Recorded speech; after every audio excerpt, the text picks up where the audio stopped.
I'm going to go ahead and give the music another shot today. We do have a new little theme song to our Twitter Spaces by the one and only Shaddix. He's an incredible community member within the Star Atlas ecosystem, and he always does kick-ass work. So while I set things up and get all of my speakers aligned, enjoy, guys.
All right, guys, I love it. It gives it that like loungy feel. I don't know, pretty cool if you ask me. So thank you so much, Shaddix, for putting that together for us.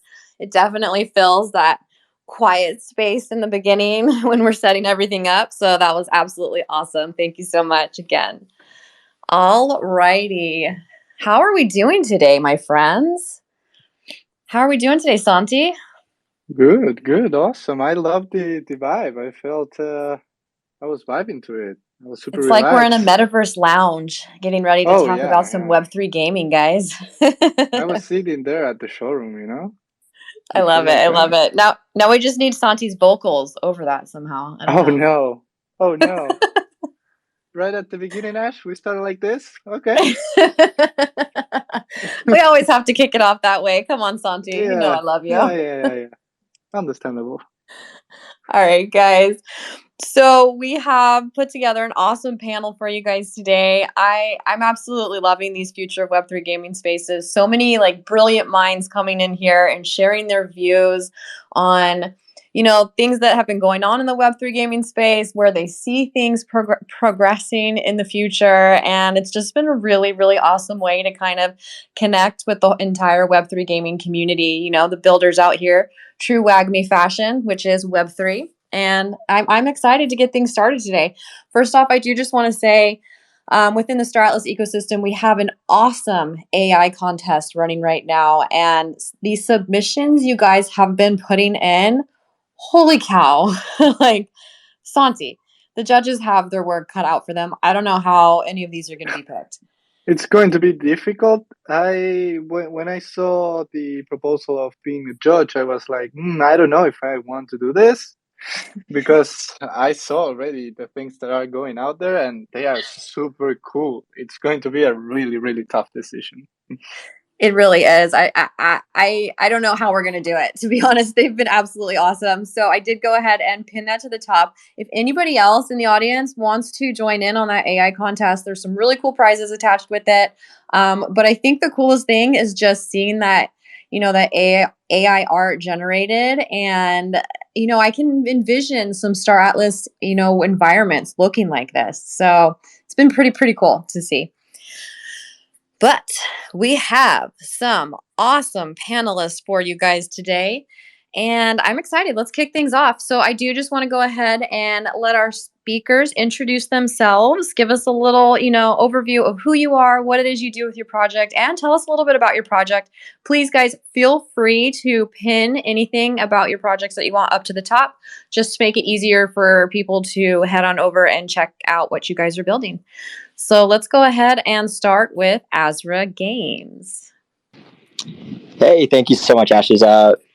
We are Azure Games. My name is Peyton. I'm the one behind the account. I'm the brand ambassador for Azure Games, and usually do the Twitter Spaces. But Azure Games is a Web3 gaming studio. We are making a game called Legions and Legends. We're led by Mark Otero, who's our CEO. He has been made 8 collectible combat RPG games in the past. This will be his 9th one, which is Legions and Legends. And his last game was Star Wars Galaxy of Heroes for EA, made over $1 billion for EA. And so we are back at it with a good team, new studio, and we're ready to take Web3 and gaming to the next level. I love it. I love it. And you guys have something exciting coming up soon, don't you? Yeah, absolutely. We have our hopeful NFT mint, which is next Wednesday. It's going to be a free mint, and it's going to be exciting, really, for our fans. And we're trying to give them something that they can really hold on to, collect. And we're going to be doing a lot of things planned, some that can be disclosed and some that can't be. But over the next few years, they'll definitely be happy with them. Awesome. Go ahead. Did you have one more thing to add? Nope, not at all. Okay. Great. Okay, cool. It's sometimes you just see the little blue lines going. So I think maybe I don't want to cut anybody off. So just double check. No, I appreciate it. Appreciate it. All right, cool. I'm going to hop on over to my friend, or our good friend here at Star Atlas, JP, the founder of Arcade. How you doing today, JP? Hey, Ash. Always super glad to be here. These are always super fun spaces. So thanks again for having me. I'll do a quick intro on Arcade's behalf. Arcade is essentially a GameFi infrastructure project, and our goal is to kind of lower the barrier to entry into the space as a whole. We collaborate with a lot of guilds, a lot of games, and our platform uses a concept called mission pools to basically make getting exposure to in-game activities easier for the average user. So I could probably go on for a while, but I know we usually run out of time, Ash, so I want to keep it short and sweet so that we can get to these sweet topics today. We do usually run out of time, because it's always just such a great conversation and everybody has so many awesome perspectives. So that's awesome. Well, thank you, JP. I'm going to go ahead and go over to Sutherland next. How are you doing today, my friend? I'm doing good. How about you? I'm doing good. It's good that it's Friday. We survived another week, so excited to be here. And thank you very much for inviting me. It's an honor to be part of this incredible panel of very smart and amazing people. Thank you. Awesome. Well, I'm excited to have you here. Sutherland does represent one of our largest Spanish-speaking guilds in Star Atlas, which is Chimera. And a little bit more about you. You have like a big background with traditional gaming, Star Citizen. Anything else you want to add? Yeah. And I've been part of the quote unquote Web2 or regular gaming world since I have a memory. I'm old. Let's leave it there. Nintendo and beyond. But in more involved with games like EVE Online and Star Citizen since 2006. I was introduced to the amazing team in Chimera a little over, I would say, a year ago, after doing some research when it comes to communities within Star Atlas and the project. And we have been working really hard to be able to deliver quality content, financial crypto education to the masses, and to bring over folks from, again, the regular gaming world into platforms like Star Atlas. We're mainly in Star Atlas. We're pretty much in love with Star Atlas. We support the team and what they're trying to do. And trying to make an impact on the metaverse and what's coming. So thank you again very much for having me. Thank you. And he has access to really kick-ass Costa Rican coffee on the regular, which I'm jealous about. But Oh snap! anyways, let's head on over to Oxia Origins. Hi guys, thanks for the invite. Thierry Mogenet, CTO and co-founder of Oxia Origin behind the accounts. So Oxia Origin is a project launching a 3PS roguelite game at the beginning of next year. And basically, we want to develop a game based on the nascent crypto culture and also with a new economic framework that we hope will give a better idea of GameFi to outsiders. I love Yes, it. Oh, go ahead. exactly. And if I can just add on that, I'm Aaron. I'm one of the co-founder of Oxia as well. I'm gonna pin one of the trailer that we shared recently, and it's really nice to be here with you guys. And a little bit about my background: I'm a serial entrepreneur. I've launched several startups in a lot of different fields in gaming, but also in building. And I'm really close to Africa, in which I've built 100 houses, and we have done a lot of crypto work since 2017. And yeah, I'll let you discover the trailer and much more of what we're doing at Oxia. And really nice to be here, guys. Nice meeting you.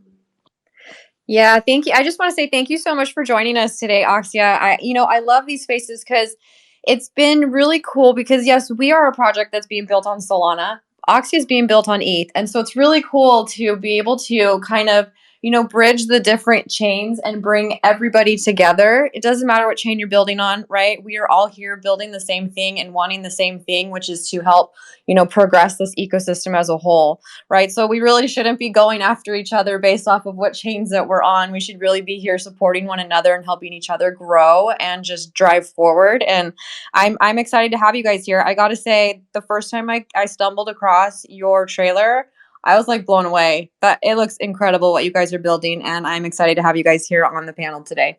So thank you for joining us. All Thanks right. for these kind words, and actually share the landmin date that is coming. I'll share the other trailer that you just talked about, and thanks again. Cool. I'm going to hop on over to Everseed. How are you doing today, my friend? It's been a while. Yeah, it's been a minute. Doing well. How about yourself? I'm good. I'm so excited to have you up here with us and be on a panel again with you. Tell us a little bit about what you guys got going on over at Everseed. Yeah. Thanks so much for inviting us to your space. I'll just post a couple of tweets at the top. But yeah, my name is Kenny. I'm the CEO and co-founder of Amihan, the studio behind Everseed. Our studio was founded by a couple of ex-Riot senior devs who heard about Axie and saw the potential of it in early last year, like in March before it had its hot breeding summer, and really kind of fell in love with the idea that we could potentially uplift millions, if not billions, of people out of poverty through the guise of a game. But saw, obviously some of the ways in which the economy was designed was very simple, and knew that we could do better with a more sustainable economic model. And that was really the birth of what we did to start building product. Our vision as a studio is to equalize opportunity for all through games. And Everseed is going to be the first expression of this from a product perspective. We have a roguelike strategy game at the core of what we're hoping to ship as soon as middle of next year for open beta. We actually have a live gameplay demo that you could actually check out and play test yourself if you're a holder. So, we're moving very fast and trying to keep up the pace with the way that Web3 gamers kind of, ask for a win all the time. And around this roguelike strategy game, we also have this farming metagame or social MMO that really kind of ties together the overall universe. So we've branded ourselves as a quote unquote farm to tabletop MMO, but looking to build out that MMO over the long haul over the next couple of years. So happy to be here. Thanks so much for having us. Awesome. I'm so excited to be on another panel with you again, like I said, and I am super stoked for what you guys are building with Everseed. I've been watching the demos that you guys have come out, and I can't wait for more from you guys as well. So, all right, Santi, before we hop into our discussion, do you want to go ahead and introduce yourself? Oh yeah, for sure. I'm Santi. I'm community director at Stratlas. Been working here for over a year. I don't even know how long now, but uh, here since the beginning, since Stratlas was just a web page and a white paper. So it's been a hell of a ride, and I'm super excited to be here today. That's my brief introduction, Ash. Thank you. I love it. So Santi's our community director at Star Atlas, and this community would not be what it is without Santi. This project wouldn't be what it is without Santi. So we're always excited that he joins us, and it's Santi's always good awesome. That's just all you need to know. It is, Santi's yeah, awesome. really. And one day he's going to bless us with his singing voice as well. So, all right. Thank you. It really means a lot. Thank you so much. We all love you, Santi. Okay, guys. So let's dive on into our discussion today. So, over the past year, we've seen a lot of backlash from traditional gamers about the introduction of NFTs into gaming, so much so that certain platforms and companies have gone to the lengths of banning them. How much of this backlash do you think is a negative response to crypto and NFTs itself versus protest that stems from the past behavior of traditional gaming companies? And also, do you think that this is the opinion of the vast majority, or is it more of just a vocal minority? What are you guys seeing in your communities with the people that are coming in and growing with you? I think there's kind of a lot to unpack here, Ash. I'll kind of give my short and sweet views on this.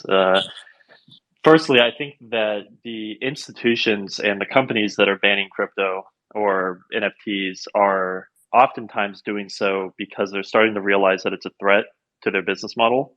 And I think they're trying to create a lot of FUD around that in a way that deters your average gamer from being like, oh, this is a good idea. And, I think in general, the average gamer that we speak with at Arcade that it has a poor opinion on NFTs, they're just usually misinformed on what they actually are. A lot of people feel like they're just another way for microtransactions at the core.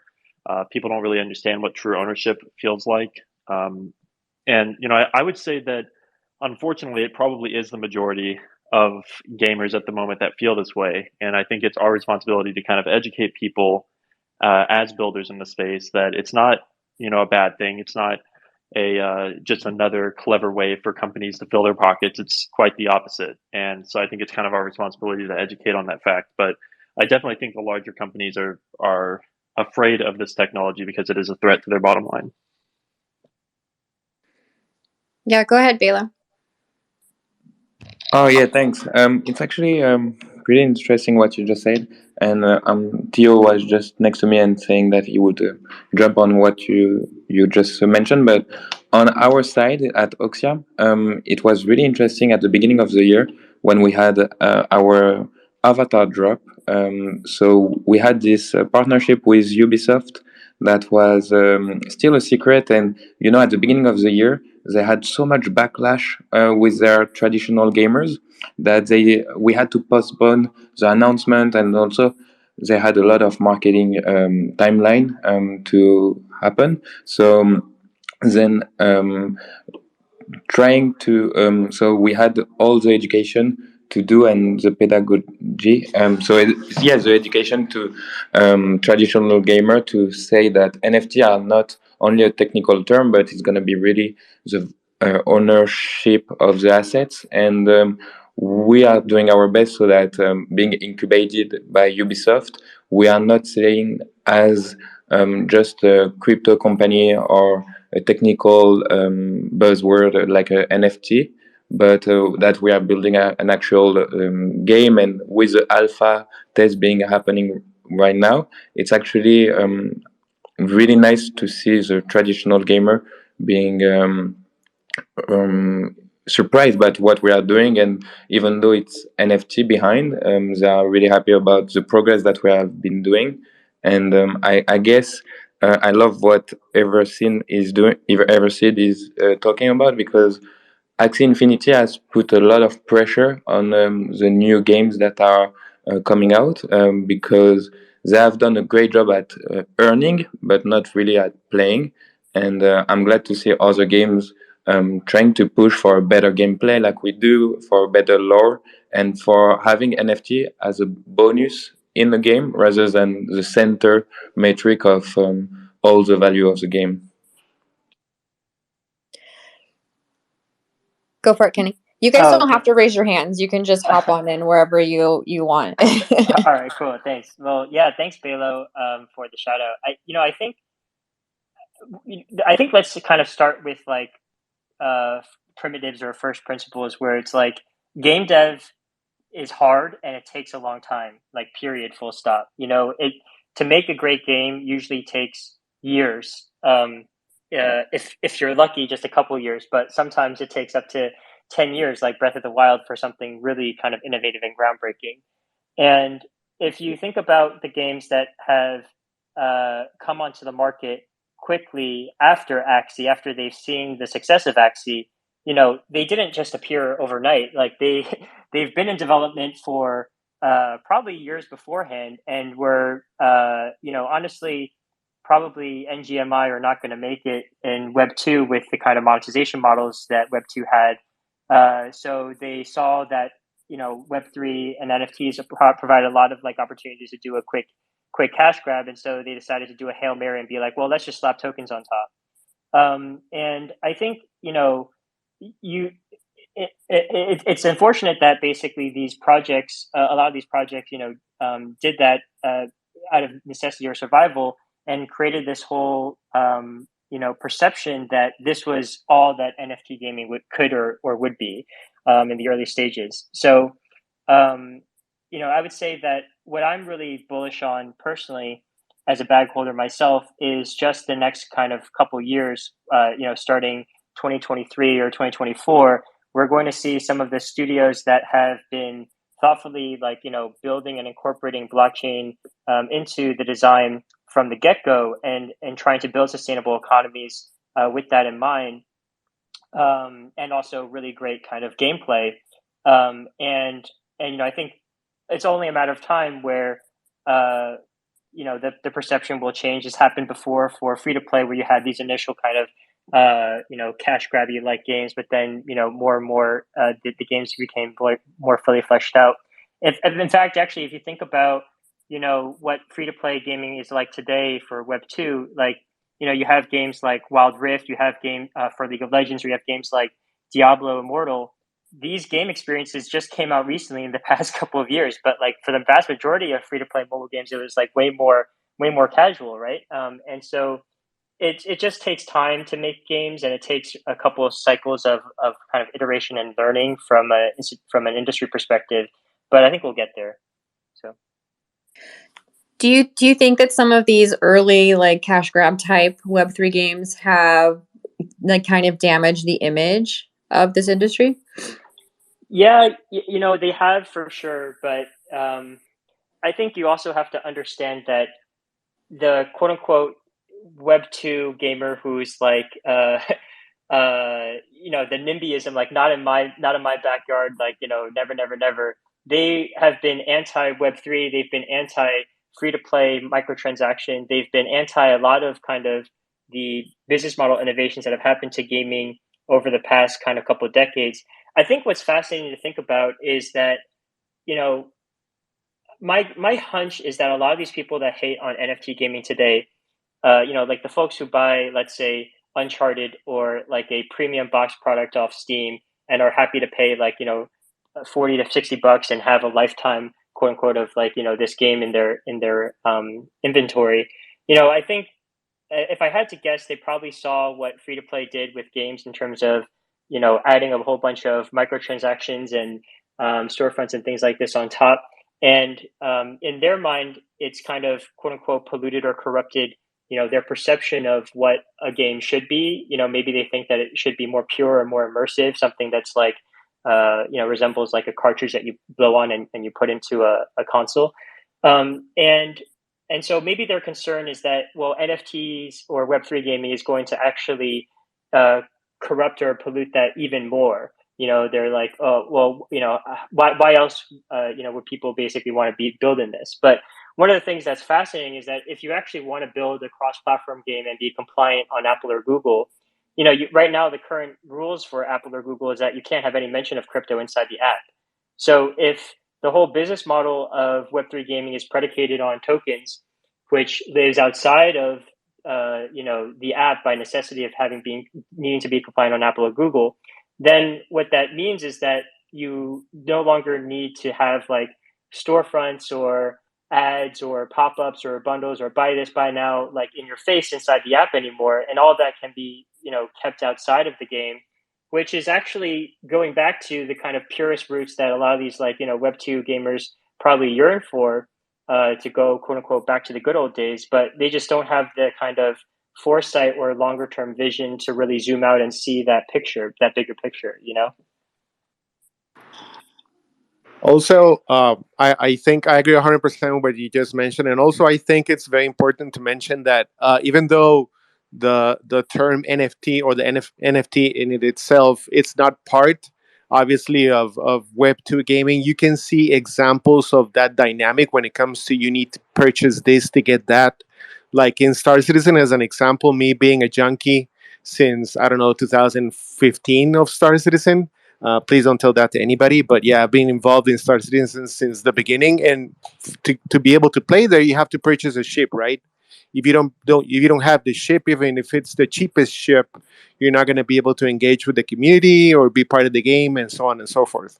So if you actually draw a parallel in between that and what's happening with the true, let's call it honest NFT gaming Web3 projects out there, it pretty much follows the same process and mentality when it comes to you have to get this and to be able to access our metaverse in this case, or the ecosystem with Web2 gaming.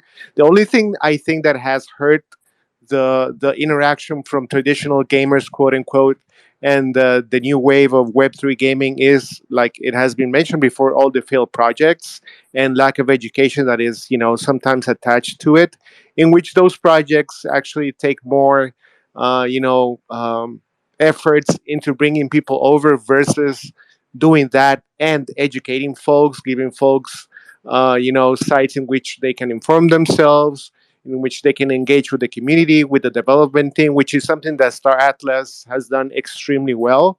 That's why it has such a loyal fan base, and I know other games do that too. So if you actually follow through from from the macro to the micro, you see a lot of parallels in between Web2 gaming and Web3 gaming. Obviously, there's a huge difference when it comes to the reach of Web3 gaming and the impacts that it will have socially. But if people have that extra piece of education, they will see that there's not that much difference. In, like I said, in Star Citizen, you have to be able to purchase a ship to be able to engage with the community. In Star Atlas, I have to purchase a ship to be able to engage with my community in the game and things like that. But Star Atlas provides that extra layer of value, of engagement, of being able to profit from that purchase. And we have been able to find out within Chimera that when you add that extra layer of information and education and engaging with people that are very traditional when it comes to their gaming, you actually make them, part of that new revolution of gaming, and they understand the process. They understand what, in this case, Star Atlas is doing. So it's paramount for us to take that extra step and educate folks. And when that happens, I don't think that adoption is going to be that hard. So Sutherland, real quick, you guys do in Chimera, you really focus on bringing traditional gamers into this space. How are they when you approach them, right? Are they super skeptical, like absolutely want nothing to do with it, and then you can like describe it to them in a certain way that helps open their minds and they can see the bigger picture? Or like, I'm just curious how that works. Yeah, that's a very good question. Let me put it this way: the other day, I was chatting with a friend that I met on my Star Atlas organization, and this person has what you would call a deep wallet. He has over, I think, $27,000 invested already in Star Citizen, and he was very curious about Star Atlas and everything.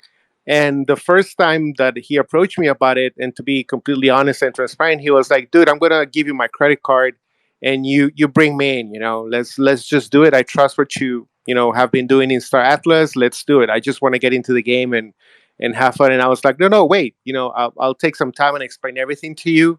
And he he pretty much assumed that it was a risk anyways. But if a friend of his was part of the risk, it should be okay. But when we took the time and explained everything to him, how to do things properly, show him the roadmap, what the development team has been doing. He has been part of some of the town halls that you guys have been holding. So his entire perspective has changed. And he was very candid about it. And he was like, I always thought that this would be, um, not a scam as people might call it, but something extremely complex and that will take a lot of my time. But when you actually have that, clear avenue that I have to take, and when you have a support of an engaging community like we do, if you get into our Discord, we always have people online, and we have events and financial crypto education, gaming, and even Star Citizen. So there's always someone online able to answer your question. And if you add that to the amazing job that the Star Atlas team has been doing with Santi and you and Dominic and the rest of the team, Jose, answering questions, it actually comes a very smooth, quote unquote, onboarding process. But before that, people are what you would call skeptic, yes. But once they find the efforts being done and the steps being taken by, in this case, our community, and those games that are actually going that extra mile to engage people and bring them over, they're actually very grateful when it comes to that. Because, like he said, let's face it, this is the future, like it or not, right? This is what's going to happen. So you rather be on the side of history that's well informed, well educated, and with the necessary tools to be able to succeed in the Web3 world, or you're just going to dive in and bump your head against the bottom. So you face some like hard questions, but we thankfully, and again thanks to you guys, we have the right answers to provide some clarity to those questions. So I think we're doing the right thing when it comes to that. Yeah, I love that. And just to take it a step further, like I think that this is something that happens right now because of how tough the knowledge that you need to acquire, like to enter a crypto game is. Like in the future, the idea is for people to not even know that they are using NFTs while starting playing. And right now, I think it was mentioned before, there are a lot of cash grabs and games that are not even fun. So you are not going to attract gamers with that either. So I think the idea is to have what will be the game changer is when people start playing these games, these crypto games, these Web3 games, because they are fun, not because of the crypto aspect of that. They will just start playing because they are fun, and then realize that they could have all these benefits that come together with it. And that barrier of entry is going to be a lot lower. And that is that's the game changer, I think. When all these projects that are AAA quality start launching stuff and people start having actual fun with this game. Yeah.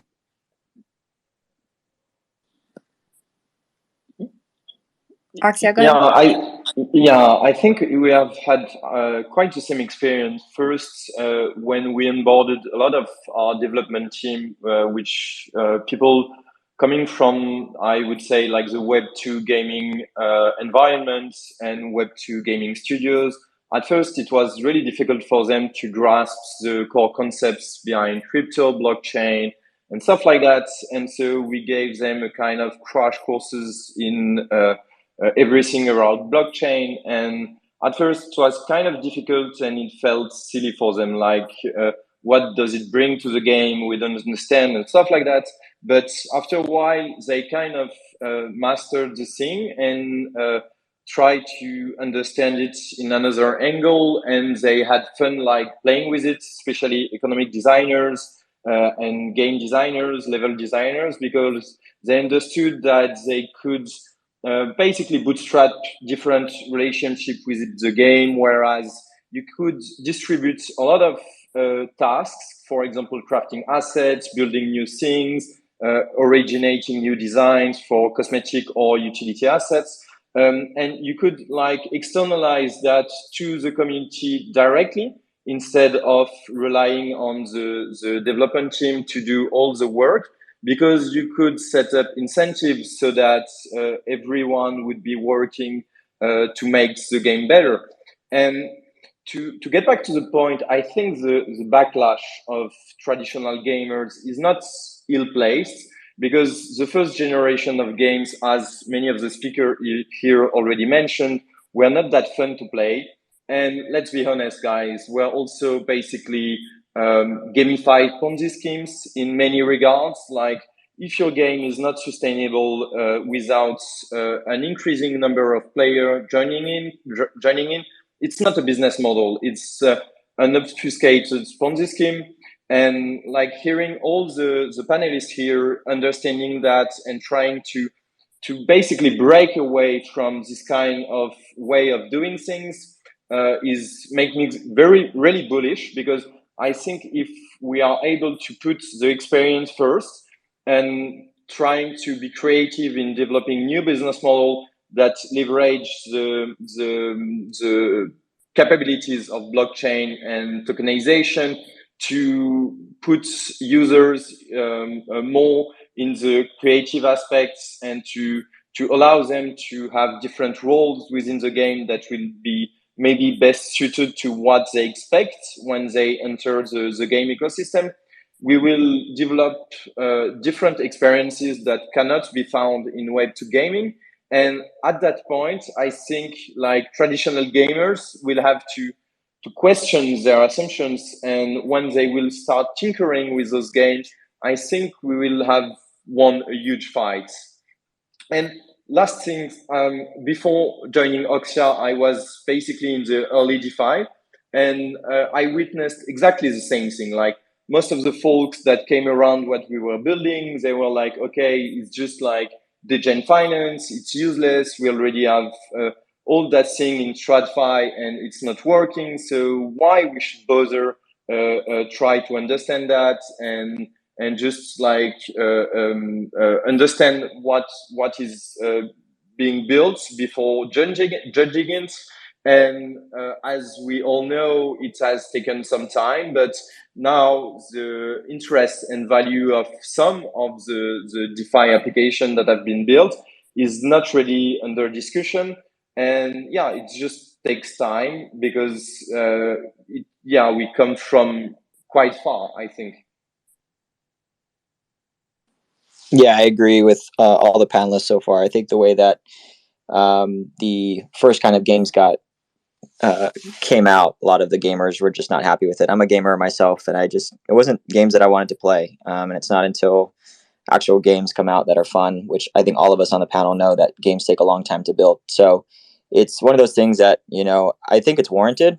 And, I don't think it's the minority. I think it's the majority. And I find that it's fine until like things start rolling out, and games like Star Atlas, Everseed, Oxia, and just like platforms too, like Arcade, come out, and it's more accessible to players. That's when it's actually going to start turning up, and then there'll be competition, not between Web3, but it's just going to be game on game. No one's going to really say it's a Web3 game anymore. So basically, you guys are saying we really have our work cut out for us right now. If it's the vast majority of gamers and we're looking to grow this ecosystem in the future, we got some work to do, guys. Yeah, absolutely. Yeah. I think we're already starting to see like some of these higher quality projects like releasing more stuff though, right? Like Star Atlas, I really love the Star Atlas approach of releasing in modules, because a quality game at the scale that you guys are creating does take like 5 years, right? And you have to keep the community engaged somehow. And this idea of rolling out in modules, I think is brilliant. And I hope that more AAA quality games that are like true studio quality kind of follow a similar path, so that we don't have to wait 3 to 5 years from now for these massive, high quality games to launch. And I think we've seen also that the AAA quality games that came out of the gate really aggressively and had this really aggressive timeline, they're all constantly pushing back their release, right? And I think that we as a community and just the industry as a whole needs to just come to terms with the fact that the good things take time, and stop pressuring game developers to like, when launch. Are you going to launch like next month? Because it pressures game developers into setting aggressive timelines they can't keep to. And when that happens, I think it also can be a bad look for the industry. So yeah, I guess that's just my thoughts in terms of timeline as well. I think that's super valid what you're saying, JP, in terms of that. Like when you're in the community and you know you're getting involved in something in a super early stage. I mean, we are super early in GameFi. It's year one. It's still year one. There are no games have been sharing like doing some AAA stuff yet and sharing that to the world, just a few. And we will start seeing more and more. And that's important to know. Like you are super early here. And it's a complete new approach in terms of game development, community building, communications, everything. So you are blessed to be this early, but also with that needs to come like a certain responsibility on knowing that you will experience delays, you will experience changes, you will experience teams having to pivot from one idea to another because you are literally seeing the games unfold. And one thing I'll just mention quickly, that's awesome. Santi, to your point, this already happens, right? Like these legacy Web2 games take this long to build, but Yes. because they are so against being open and transparent, you don't know that they're pushing back delays, right? Like you just know like, oh, this game's coming eventually, but like because there's not a weekly town hall or like the builders getting on, the transparency of the space shines a light on the fact that there are delays and people are like all up in uproar. It's like, no, listen, this happens all the time in Web2 gaming too. You just don't know about it because there isn't that level of transparency. So exactly. In Web2 there's something called in Web2 game development, there's something called soft launch, which is sometimes even longer than the original dev process itself. Like Supercell games are notorious for being soft launch for like even a year or 2 years, right? Like, and then they just kill the game afterwards because no one is going to figure out the best game on the first try. There's this there's this really good tweet by this famous game designer called Daniel Cook, who's like of Spryfox fame. I'm trying to get the tweet pinned up to this channel here. But basically the joke goes, an expert game designer is 20 times more effective than a newbie. They're correct 20% of the time instead of 1%. Why are game designers wrong 80% of the time, right? And I think like one of the things that we really loved about the Web3 model of building games is that we could be open development. We can actually embrace the community and their feedback and have them help us as we ship out, our equivalent of modules or playtests and try and get like, real feedback instead of having to just be mired in a soft launch, making assumptions about what gamers want and actually being wrong, later on. And so, and I think that, Web3 uniquely unlocks and enables that. Yeah, and I think that's kind of right. The cool thing about Web3 is you're more building alongside your community, right? Especially because they're invested so early in the beginning, and we do have that level of transparency with them. And so in essence, they're technically building alongside you. And I know with us, at least, it's very important that we gain feedback from our community into the development and what it is that they want to see. And so I think that that's really cool as well. It's the essence of Web3, right? Community is the heartbeat of Web3. So it's really awesome that we're able to do that in this space. I do just want to say hello to Evan. I brought up Evan Ryer, who's the CEO and co-founder of BR1 Infinite, which is an awesome first-person shooter that's being built over you're on Solana as well, right? Yeah, on Solana. So how are you doing today, Evan? I'm doing good. I appreciate the warm intro, and I guess just building on what you're sharing previously, one thing that I notice a lot in the Web3 gaming space is you see people building projects in gaming and selling an NFT that provides utility within that gaming ecosystem, but they're selling it to NFT investors and not true gamers. And as a result, a lot of the feedback and the sentiment around the project may not actually paint a true narrative of one, what they're building and their progress, and it may not even solicit like positive energy from their community, because investors and flippers are obviously looking for that immediate gratification. And as a result, if game isn't now, it creates a negative sentiment. But real gamers and real builders, again, are well aware it takes years of testing and delivery and wiping the board and restarting before you have this hyper quality product. And one thing a lot of founders, I'm sure, have come to learn, that if you target your demographic whose definition of tangible value is a product of what you're building. So in the case of releasing gaming NFTs, targeting core gamers and convincing gamers to participate early, you'll have just such a greater and more meaningful impact and higher degree of success. Yeah, building on that, I think also that a lot of folks within the early GameFi projects stem from the NFT and crypto crowd, and so they don't have the same time horizon, as you said, than gamers that are just aware that building such a complex game takes time. But it also forces to adapt our approach. And you mentioned before that, for example, Star Atlas is building step by step and also gathering feedback from the community. It's also what we try to do with Oxia, like releasing game modes after game modes in order to just meet the time horizon of our community. And it also helps us because we know that we will have feedback that will help us develop maybe something that is more fitted to what our users, be there NFT people or gamers want or expect from our games. And I think it's more a more evolutionary approach. And in the short term, it's like more difficult to do because we cannot like build quietly and not being disturbed by the community all the time, and with people like asking where will I make money from that? When will I make money from that?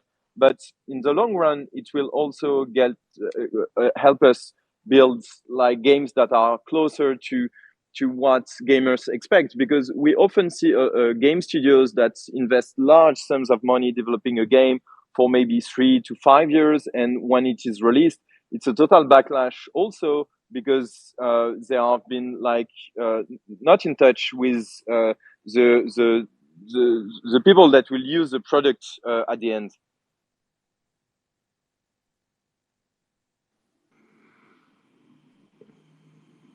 Go ahead. I feel like someone else unmuted. Yeah, go for it. No, no worries. Just wanted to let you first, maybe, but just to add on that, I guess the NFT market has shown us so many lessons and also a way to go in terms of marketing. I guess when we were younger, when we saw big AAA games coming out, like World of Warcraft, for example, we didn't hear about anything for 5 years of development, and that was a big marketing strategy in the past. So the effect was big at one point, and then it could assure gamers to join in while they were still developing the rest, I guess. And I believe NFT helped us to change the marketing rules in the gaming space. So building with the community and having some other stuff being built for the community is such a new lesson in terms of marketing, and it's so much better so that you build a game that you know is going to be great because you have great talent, like we all have, I believe. But at the same time, you make sure that as the market is moving so fastly and the competition is getting harder and harder, you make sure that your game is always fitted to the new expectancy.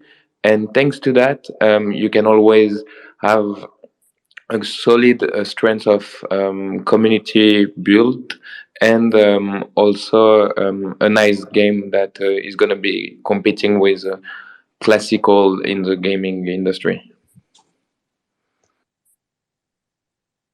Yeah, no, I agree. It's definitely a balancing act, right? That you community managers and directors are dealing with on a daily basis between the win game people that are here just for that quick financial gain, compared to the gamers who are here for it and they know that this is going to take a little bit to put out a really quality product. and they're okay with that. And so I feel like it's this balancing act. But I think that for the most part, the communities that I've been around have been doing a pretty good job with balancing that. And the transparency of the teams that they have with their community, I think is really it's really helping it. It does show the people who are in it for the right reasons and are in it for the long run. And so I know that that's something we've been really striving to do over here at Star Atlas. Let's see. Someone else hopped up here with us. We have Trancy. Yeah, Did I say that right? Yeah, so I'm so just background on me. I'm the COO of 3D Gamers Guild. I'm also an ex-pro World of Warcraft and StarCraft 2 player. I worked for Mammal G. I've been on Fnatic and SK Gaming, and I've been watching Star Atlas for you guys for a long time. And you guys, and so like one of the things I've noticed is like you guys are coming out with features, but you don't have a game yet. And also like I mean, are you guys like hyping like getting this thing right? Like, is it like Star Citizen or something, and just like gonna come out with esports, or like are you looking at esports? Because like my team, for example, we've been winning a lot of the Web3 esports tournaments with Fractal and all these cups that are coming out, and I see an esports scene brewing up right now, and so it's very interesting to see if like is Star Atlas going to be a competitive game. Oh, for sure. Yes. It's going to be a big thing in Star Atlas, and it's something that we want to really dive deep into once we have more modules, of course, and once we have more different playable types as well, like chip racing, for example. I'm just super excited to see that. And big shout out here to Dominic. Dominic is our community manager, and he has a huge background in esports organization. So you can be sure that we will have tournaments for you guys to participate in. It's just a matter of timing them with the future releases that will allow us to do that. But yeah, it's going to be a thing. Yeah, and I'm not sure if you've hopped in our Discord recently. A few weeks back, we did share some prototyping of a ship racing module. So that's something that you can definitely hop in there and check out. We do have a really big event happening next week. We're dropping our first UE5 module, which is the showroom module, which will be, pretty epic in itself. So we're really excited about that in the community. But if that's something that you're interested in checking out, definitely check out our next product drop event 4 to 6 live, it's going to be on Twitch, I believe. Yeah, we are streaming live on Twitch next week while we drop that. So that'll be a lot of fun. Let's see here. So Kenny, I know that you have a hard stop, and I do try to keep these around an hour because out of respect of all of our panelists, time. I know you guys are very busy out there building like crazy. So Kenny, I'm just going to go ahead before we wrap things up, and we can carry on some more conversation if you guys do. I know you have to leave. So I just wanted to know, what are you most excited about coming up with Everseed, or really anything in the space in general? Any final words or thoughts? Yeah, I think, there's a famous quote, I think by Warren Buffett or something like that, that says, when the tide goes out, you can see who's swimming naked. Or there's another quote by Ayrton Senna, who's like this famous race car driver, that says no, you can't really pass 15 cars in sunny weather, but you can in the rain. And boy, is it raining cats and dogs right now. It's pretty freaking crazy market conditions. And I think, it's been extremely difficult, obviously, operating, building, or,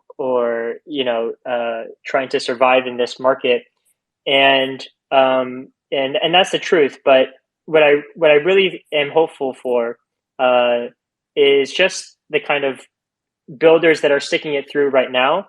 They're doing it because they believe in something more than just money. They're building for the right reasons, and there are so many people that are here because blockchain can, in my opinion, frankly speaking, can be a transformative technology that is the equivalent to impact on the human race as like the steam engine or the printing press. And I'm excited. I think that this is what the industry needed it, needed a reset, and needed a kind of like sobering moment that was just like, kind of like an Alcoholics Anonymous, like, therapy session. And this is what we're going through right now. And, I'm excited for everybody who's basically heads down building and going to take us up from this bear market, because the only thing that's going to do well, the only thing that's going to moon in a bear market is a Web3 game. And, I think that's just facts. So thanks so much for having me on your space, Ash. And it's great to be joined by such esteemed colleagues as everybody else on the panel. Awesome. Well, thank you so much for joining us today, Kenny. Again, it was great having you on here, and I love what you guys are doing over at Everseed. If you guys aren't following along with Everseed, please follow along with Everseed. And I believe he even pinned some pretty cool quotes up at the top for you guys too. So very cool things happening over there. I know you have to hop, but thank you so much for joining us today. Alrighty, guys. Well, Santi, JP, we did it again.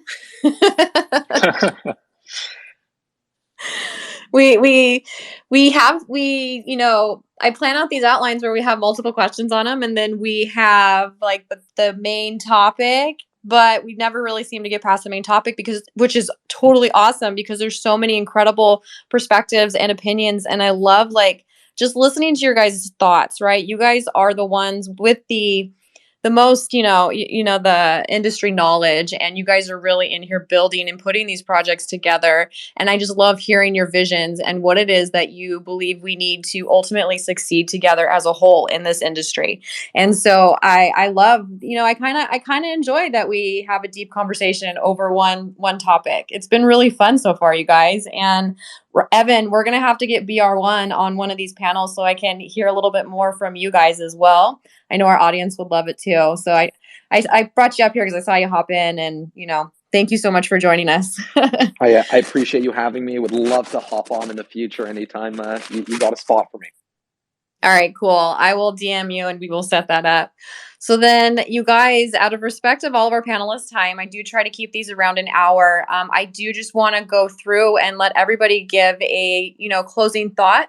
Let us know if there is something that you are excited about coming up, whether it is with your personal projects or just something in the ecosystem as a whole. So we'll start with Azra.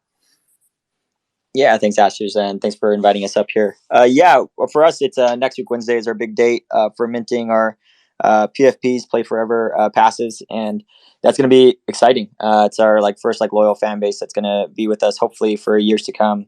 And we're making a game, and that's what we're probably most excited about is Legions and Legends, and the way that we're creating the game is not actually gated at all. So it's going to be free to play for a lot of people, and hopefully get a lot of people onboarded through crypto, through just a fun and enjoyable game. And once they really experience a fun and enjoyable game and they get duplicate assets and they actually want to go sell those, that's when they really go through the hoops of trying to learn crypto to a point. So really trying to start with fun first in terms of Azure Games and Legions and Legends. And that's really our motto.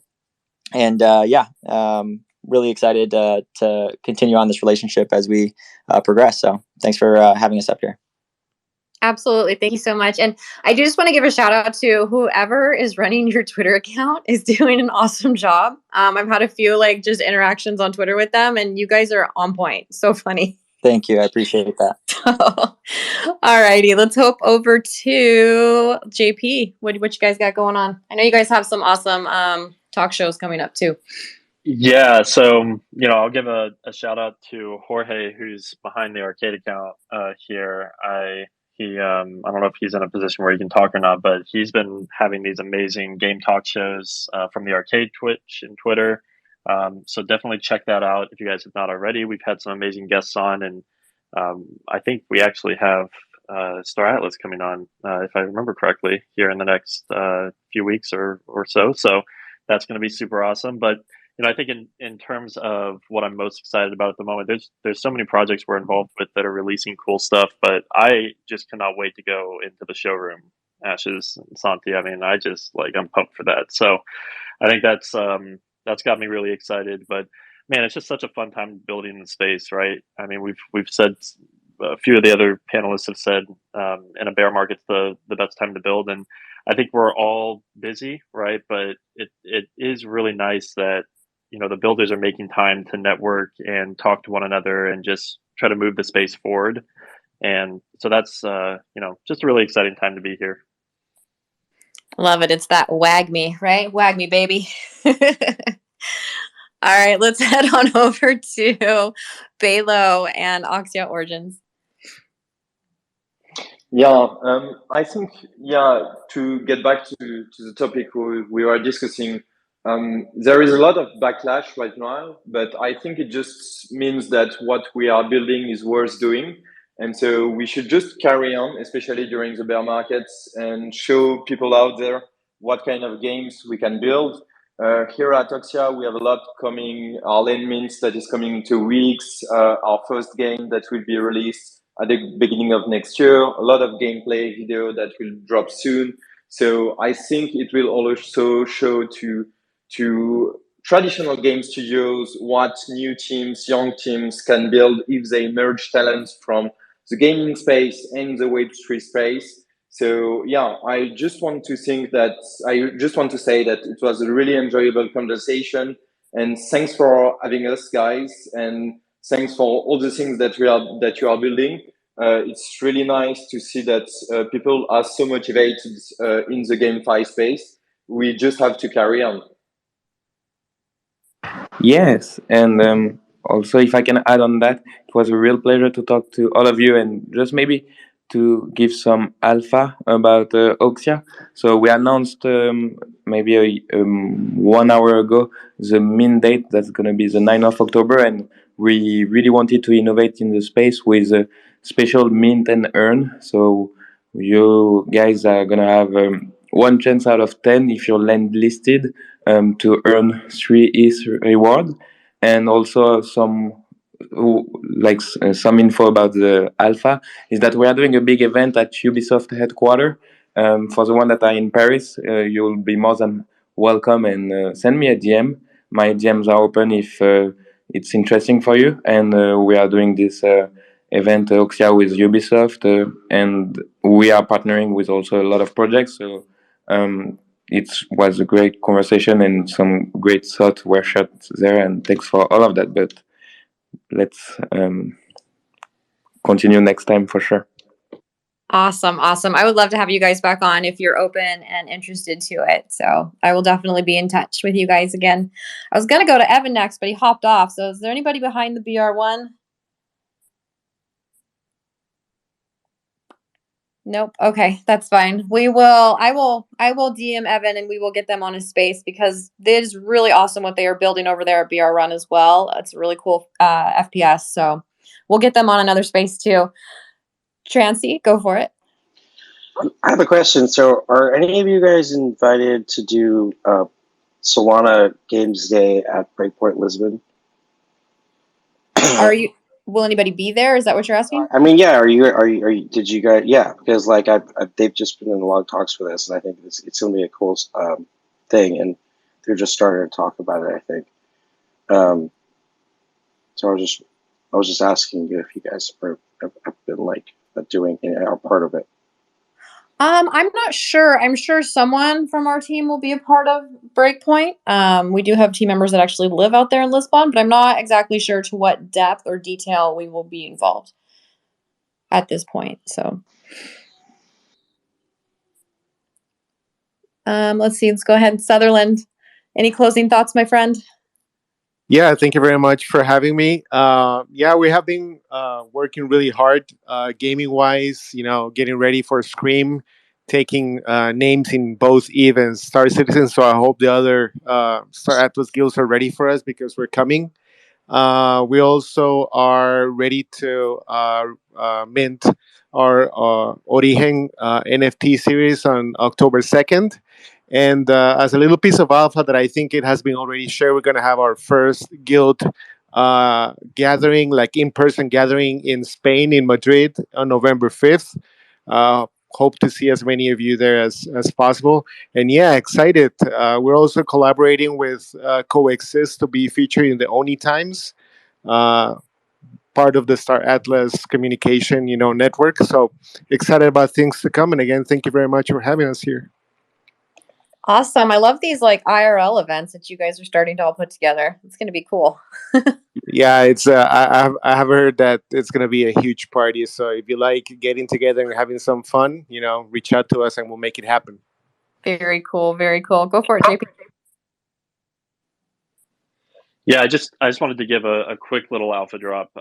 Jorge's going to be mad at me, but it seems like maybe he's not behind the speaker right now, so I'm going to try to sneak it in. But we are also, Ash, I think we've mentioned a little bit in the past that we have our own NFT collection coming soon. It'll be a utility NFT for our platform, and this is very hush hush. We're being pretty strategic about how we roll it out, but we are giving free NFT claim spots to people that we collaborate with across certain events. So I'll go ahead and just throw that offer out for anyone that's in this space right now. If you join the Arcade Discord and just go to the Gen Chat and comment that you came from this Twitter space, I'll leave it open for like 10 minutes or so, and we'll give you a rule that will allow for you to claim that NFT for free. So that's coming soon. And yeah, I'll just throw that out there, Ash. And I guess in final closing, if there are any games in the audience that you haven't spoken with Arcade yet, feel free to shoot me a DM. Games, guilds, anyone that's building, and we're happy to collaborate with you. Have you up on one of our spaces or talk shows, and just try to better the space as a whole. So thanks again, Ash. And yeah, I'll see you guys next time. I love it. It wouldn't be a Star Atlas Twitter space without alpha, right? Just a little bit of alpha. Well, I know they won't let you give any alpha, Ash. I So know. I gotta give some for you. I can't give alpha drops anymore. I get in trouble.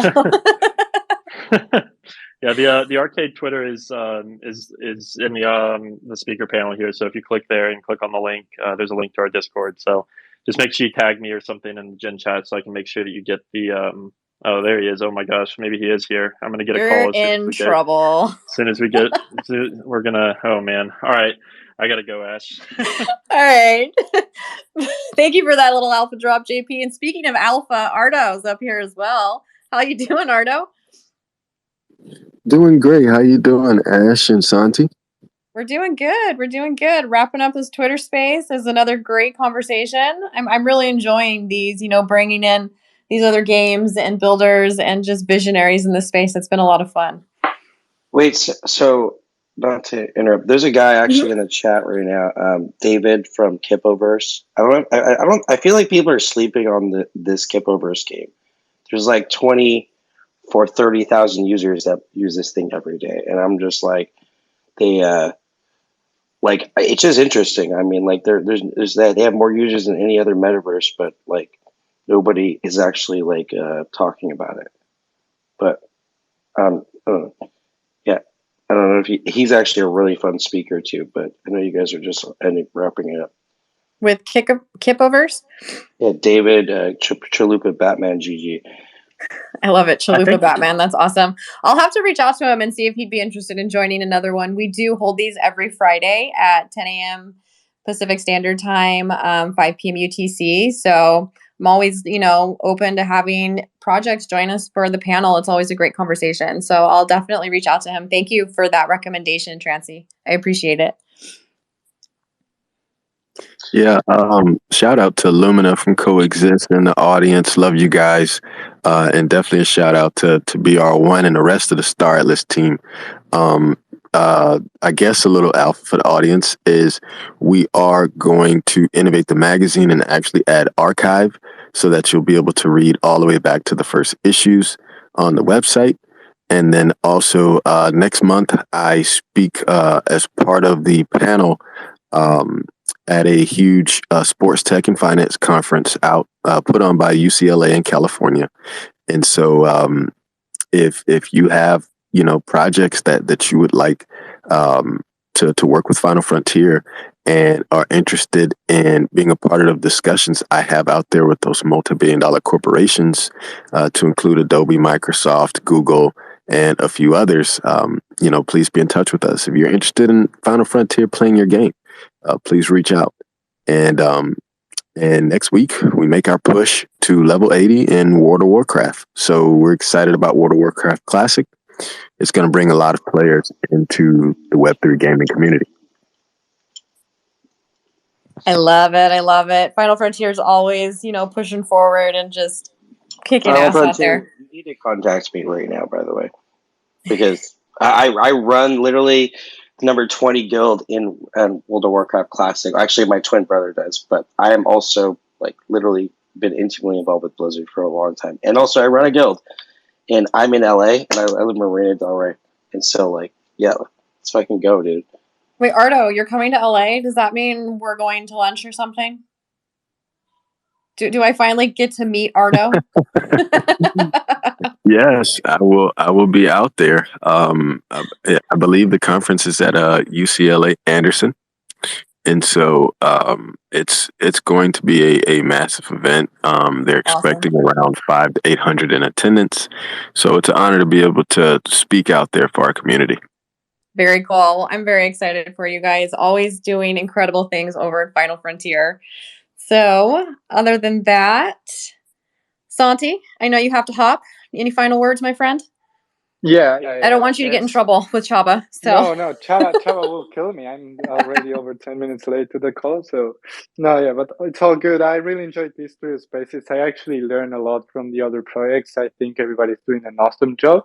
And it's always good to hear different opinions in terms of community management and even project development. And I feel like we are all super aligned and we all together get better. And the wag me vibe, Ash, as you said. I love it. Wag me, baby. Wag me.